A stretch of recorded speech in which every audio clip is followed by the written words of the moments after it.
स्वागत है आपका एमपी न्यूज में। मैं हूं आपके साथ दीक्षा और आज हम बात करेंगे लोकसभा चुनाव के मद्देनजर कांग्रेस में एक बार फिर शुरू हुई टिकटों की टिक। जी हां, आपको बता दें बीते दिनों कांग्रेस स्क्रीनिंग कमेटी की बैठक संपन्न हुई है, जिसमें लगभग 10 नामों पर जो है सहमति तय हो चुकी है।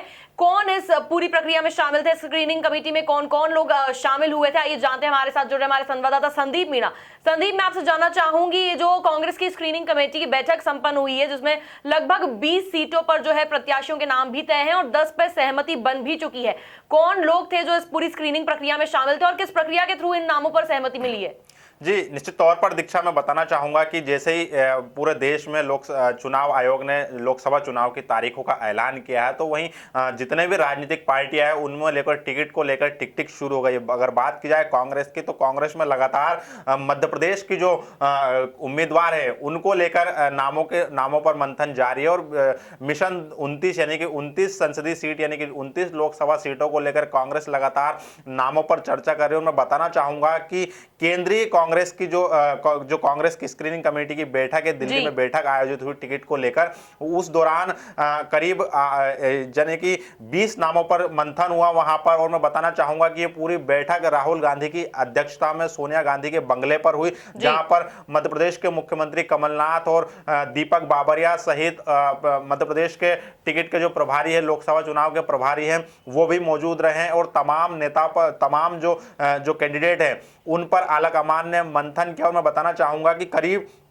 1.5 दर्जन से अधिक टिकटों पर यहां पर मंथन होना था और ऐसा माना जा रहा था कि करीब यहां पर 20 नामों पर मुहर लग सकती है, लेकिन ऐसा नहीं हुआ है। और फिलहाल अभी जो हमारे पास सूत्र आ रहे हैं एमपी न्यूज के पास, ऐसा बताया जा रहा है कि इस बैठक में 29 में से 10 सीट ऐसी है जिसमें सिंगल नामों को लेकर सहमति बन चुकी है। यानी कि मैं बताना चाहूंगा कि आगामी 15 मार्च जो है, यानी कि जो अगली कुछ ही दिनों में जल्द ही कांग्रेस अपनी पहली सूची मध्य प्रदेश में उम्मीदवारों की जारी कर दी जाएगी, जिसमें ऐसे नाम होंगे जो कि लोकसभा चुनाव में ताल ठोकते हुए नजर आएंगे और कई ऐसे दिग्गज नेता भी होंगे। मैं एक बात और बताना चाहता हूं दीक्षा, कि इस पूरी जो लोकसभा चुनाव में कैंडिडेट है, इसमें कई सीट ऐसी है जिसमें विधानसभा चुनाव में जो उम्मीदवार चुनाव हार गए थे कांग्रेस की तरफ से, वो लोकसभा चुनाव में ताल ठोकते हुए नजर आएंगे। रहेगी मतलब कांग्रेस जी, निश्चित तौर पर दीक्षा जी, तो ये पूरी प्रक्रिया चली है और आगामी कुछ ही दिनों में या फिर हम कह सकते हैं कि कुछ ही घंटों में टिकट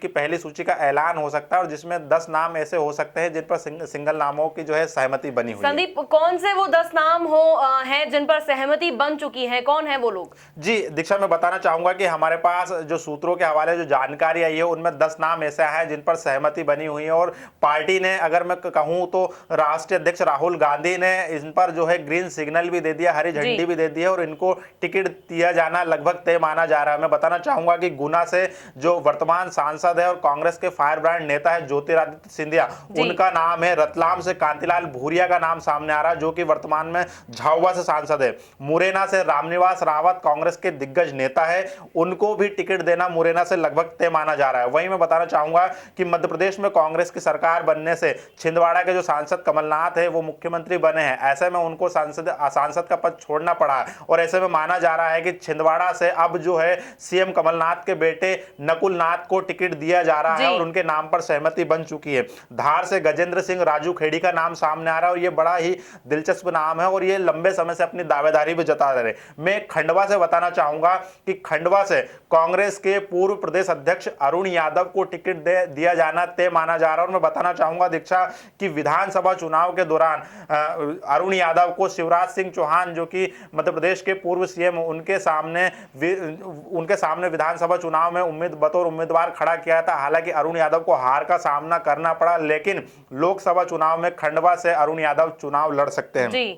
एक और नाम हमारे सामने बैतूल से अजय शाह का, इनका भी लगभग टिकट दिया जाना तय माना जा रहा है। और दमोह से बड़ा नाम सामने आ रहा है, बीजेपी के शासन में मध्य प्रदेश के पूर्व कृषि मंत्री रह चुके और भाजपा को छोड़कर कांग्रेस में शामिल हो चुके, सांसद भी रह चुके हैं और विधायक भी रह चुके हैं, रामकृष्ण कुशमारिया, जिन्होंने भोपाल में राहुल गांधी के सामने कांग्रेस का हाथ थामा है और उनका दमोह से चुनाव लड़ना बड़ा फैसला माना जा रहा है। और मैं बताना चाहूंगा कि रामकृष्ण कुशमारिया दमोह से अगर चुनाव लड़ते हैं तो बीजेपी के लिए बड़ी मुश्किल साबित कर सकते हैं। सतना से अजय सिंह का नाम सामने आ रहा है और अजय सिंह कांग्रेस के बड़े दिग्गज ही नेता हैं और मैं बताना चाहूंगा कि अजय सिंह को विधानसभा चुनाव में हार का सामना करना पड़ा और ऐसे में लोकसभा चुनाव में कांग्रेस ने पूरी तैयारी कर चुकी है कि उन्हें लोकसभा चुनाव का टिकट दिया जाएगा। सीधी से राजेंद्र सिंह वर्मा का नाम आ रहा है, राजेंद्र सिंह का नाम आ रहा है, जिनका भी टिकट दिया जाना तय माना जा रहा है। तो ऐसे ये 10 नाम हैं और भी मैं बताना चाहूंगा कि कई ऐसे दिग्गज नाम भी सामने आ रहे हैं। दीक्षा जैसे कि दिग्विजय सिंह का नाम सामने आ रहा है, जिनका राजगढ़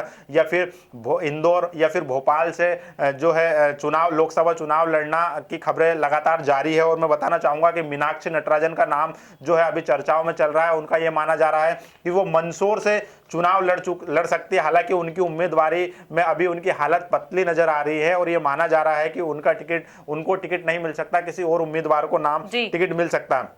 ऐसे ही कुछ एक और दीक्षा में बताना चाहूंगा कि सीटें हैं जहां पर कांग्रेस इस बार नए चेहरों को या फिर उन सीटों पर महिला कार्ड खेलने के मूड में नजर आए। राहुल गांधी का इस बार मकसद है कि मध्य प्रदेश में अगर मिशन 29 यानी कि 29 सीटों को जीतना है तो ऐसे चेहरों को मौका देना होगा जो युवा है, महिला भी हैं। तो कांग्रेस ने राहुल गांधी ने अपने टिकट के फॉर्मूले में इस बात को प्राथमिकता दी थी दीक्षा कि इस बार टिकट के चयन में महिलाओं को भी यानी कि महत्व दिया जाएगा। तो मैं बताना चाहूंगा कि टीकमगढ़, दमोह, होशंगाबाद, बैतूल, खजुराहो, रीवा, मुरैना, भिंड, भोपाल, विदिशा, उज्जैन और इंदौर ऐसी संसदीय सीट है ये जहां पर कांग्रेस गहन मंथन कर रही है। यहां पर ये राहुल गांधी ये फॉर्मूला लगा रहे हैं कि यहां से ऐसे युवा चेहरों को उतारा जाए या फिर ऐसे महिला चेहरों को उतारा जाए जो कि बीजेपी के जो अवैध किले बने हुए हैं उनको भेद सके। और इंदौर की बात की जाए दीक्षा तो पहले भी कई बार खबरें आ चुकी है कि इंदौर से पूर्व मुख्यमंत्री दिग्विजय सिंह की पत्नी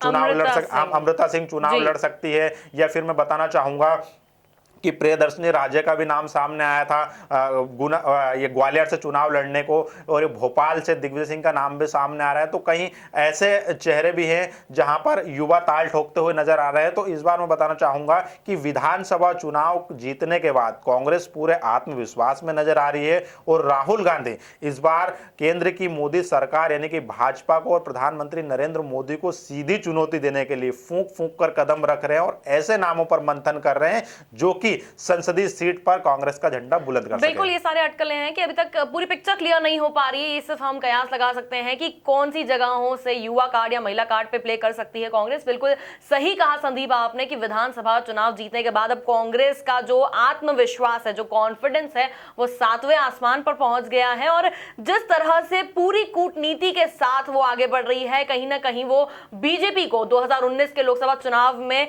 कड़ी टक्कर देने वाली है। बहरहाल ये देखना बड़ा ही दिलचस्प रहेगा कि किस तरह से अब कांग्रेस इन 29 सीटों को जीतने में कामयाब हो पाती है या नहीं, और कौन वो चेहरे होते हैं जिनके नाम पर जो है कांग्रेस मोहर लगा सकती है। आगामी 15 मार्च है, उससे पहले ये सारे नतीजे और इनकी जो पहली सूची है सामने आ जाएगी। एमपी न्यूज के थ्रू हम आपके सामने लगातार ये सूचना पेश करते रहेंगे। ताजा तरीन खबरों के लिए आप बने रहिए एमपी न्यूज के साथ। नमस्कार।